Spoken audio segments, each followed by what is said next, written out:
Tatizo ambalo linatukumba sisi wanaume wengi pale tunaposhindwa kuwa na muhimili mzuri wakati wa kushiriki tendo la ndoa. Hapa namaanisha kwa wale ambao tunafanya kazi ngumu, tunatujui muda upi sahihi wa kupumzika, tunafanya kazi ngumu, tunatakiwa kula chakula gani ambacho kitatusupport na kuongeza madini katika mwili wetu, lakini tunashindwa pia kupata muda wa kupumzika.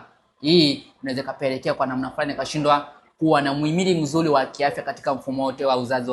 Lakini pia changamoto nyingine inaweza kuwa ni kisukari pamoja na pressure. Hapa tegemea tenzi dume, maumivu makali wakati wa kushiriki tendo la ndoa, tegemea kukojoa mara kwa mara. Hizi ndizo sababu zinazokupelekea wewe kuathiri mfumo wako wote wa uzazi.